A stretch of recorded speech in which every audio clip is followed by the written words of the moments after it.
매사에 적극적이고 일일이 다 참견해야 직성이 풀리는 서은이.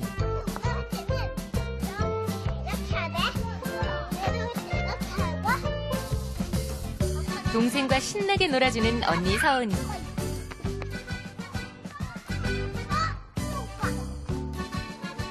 힘에 조금 붙이는지 금방 꾀를 냅니다.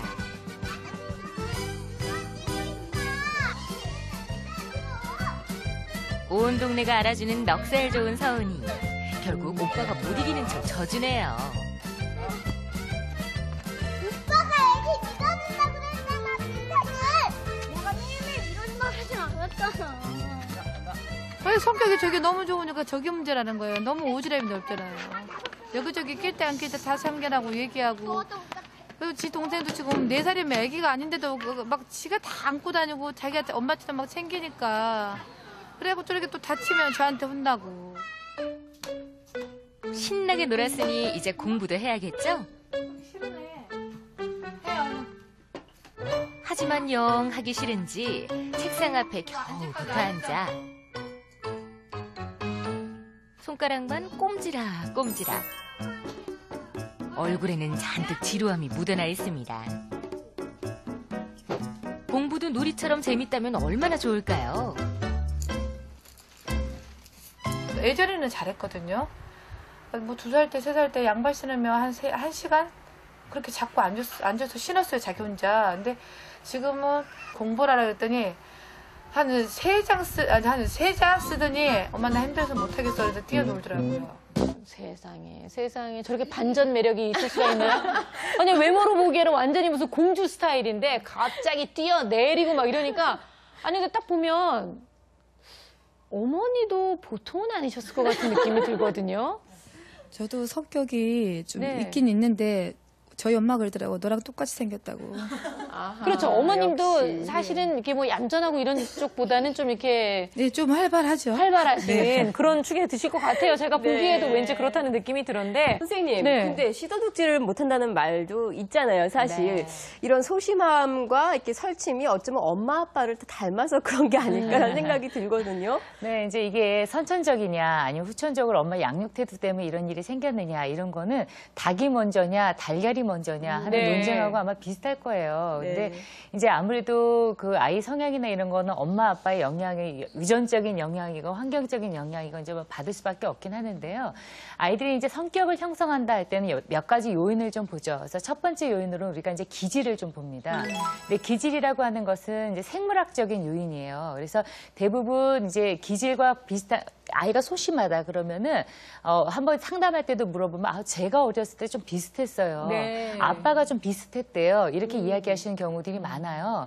그래서 이제 이 기질과 관련된 거는 이제 생물학적인 부분이어서 이 부분은 확연히 좀 그 유전적인 요인이 좀 있다 이렇게 좀 볼 수 있습니다. 그런데 지금 이렇게 소심한 이쪽에 계시는 이제 이 소심한 아이들 같은 경우는 어릴 때부터 기질적으로 까다롭고 예민했을 가능성이 많아요. 먹고 자고 이런 데부터 어려움을 끼치고 그래서 그런 것들이 이제 이런 소심함에 영향을 좀 미치고요. 그 다음에 이렇게 좀 이렇게 활발한 아이들 예, 이런 경우도 좀 까다로운 아이들이 있을 가능성이 많은데요. 그 중에서 이제 충동 조절이라고 하는 부분들이 좀 잘 안 될 경우에 훨씬 이런 산만한 행동처럼 이렇게 비슷한 그런 행동을 좀 보이게 되기도 합니다. 그런데 이제 이런 것들을 기초로 해서 두 번째로 우리가 성격 형성의 중요한 요인으로 보는 것이 바로 양육 태도죠. 근데 이제 양육 태도에서 기본으로 보는 것은 이제 애착 형성입니다.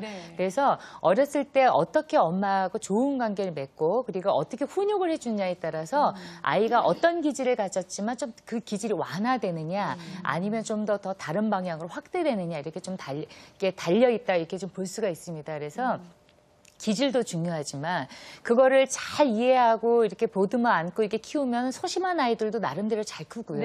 근데 아무리 활발하고 한 아이들이라도 엄마가 어릴 때부터 너무 제대로 훈육을 못하고 혼을 너무 많이 낸다거나 이러면 이제 좀 위축될 수도 있고 그렇기 때문에요. 이거는 가지고 있는 씨는 있긴 있지만 이후에 그 양육 태도에 따라서 이것을 충분히 가감되어질 수 있다. 이렇게 좀 볼 수 있습니다. 선생님은 어떠세요? 선생님은 소심한 쪽에 드세요? 아니면 좀 이쪽에 드세요? 저는 어느 쪽에 속할까요? 선생님은 그냥 지극히 소심한 네, 쪽에. 역시 저를 오랫동안 저랑 만나오셔서 네. 예, 저는 좀 이렇게 소심한 아이 쪽에서 많이 속하는데요. 후천적으로 이렇게 좀 많이 개발을 좀 한 그런 상태입니다. 네, 우리 이혜은 네. 씨는 어떠세요? 저는 인정하긴 싫지만 아주 설치는 쪽이었을 것 같아요. 아, 예, 그래요? 그래서 끈기도 부족하고 그래서 제 스스로가 나중에 끈기를 가지고 좀 끝까지 오래 할 수 있는 그런 일들에 대해서 많이 도전을 해보고 했었거든요. 그러니까 네. 이렇게만 봐도 사실은 이렇게 뭐 소심하다 아니면 좀 약간 나댄다라고 하는 것이 나쁜 건 아닌 것 같아요. 네. 지금 선생님이 이렇게 바뀌시고 또 이은 씨도 이렇게 본인의 단점을 장점으로 더욱더 이렇게 부각시켰던 것처럼 어린이 되면서 애들은 또 충분히 바뀔 수 있다는 생각이 드는데요. 자, 그렇다면 양쪽 어린이들이 얼마나 다른지 일단은 오늘 수다의 멍석을 깔아보도록 하겠습니다. 오늘 첫 번째 주제를 공개합니다. 자, 오늘의 주제는요. 우리 아이 이래서 걱정이에요. 자, 여러분들의 얘기를 좀 한번 들어보도록 하겠습니다. 네. 사전에 각 팀의 어머님들께 저희가 설문조사를 해봤는데요. 그 결과를 하나씩 살펴보면서 얘기를 좀 풀어보도록 하죠. 자, 소심한 아이 이래서 정말 걱정이 됩니다. 첫 번째 얘기는요. 바로 부당한 일을 당해도 아무 말을 하지 못할 때. 자, 이럴 때가 분명히 있을 것 정말 같아요. 엄마로서 답답하고 속상하겠네요. 네, 우리 정혜선 어머니, 우리 현수는 이럴 때가 있어요? 예, 며칠 전에 있었던 일인데요. 갑자기 오더니 엄마 나 누구한테 싸대기를 맞았어 이러는 거예요. 그래서 아니, 뺨을 맞았어요, 누구한테? 아니 저는 너무 충격인데 그 단어 자체도 네. 그 뺨도 아니고 싸대기 이러길래 너무 네. 놀래서 왜 그랬을까? 그러니까 그 친구가 경고를 한 거죠. 너 싸대기를 때릴 거야? 이렇게 한 다음에 때린 때린 거예요. 거예요. 그래서 맞아서 왔더라고요. 그래서 선생님은 아셔? 했더니 모르신다고. 그래서 왜? 했더니 자기가 맞아서 아팠는데 얘기를 하면 친구가 혼나니까 얘기를 하지 않았다. 이렇게 얘기를 하더라고요. 답답해라. 그래서 네. 왜 맞았는데 그랬더니 저희 아이가 이제 또래에 비해서 굉장히 키도 크고 등치도 크고 이런 그런데. 편인데 지나가다가 친구 발을 모르고 밟았나 봐요. 네. 그래서 친구 발을 밟았더니 친구가 너 내 발 밟았지? 너 싸대기 한 대 맞아. 이렇게 경고를 하고 때린 거예요. 때린 거죠, 이제. 그래서 이제 아팠는데 그 앞에서 살짝 눈물이 났지.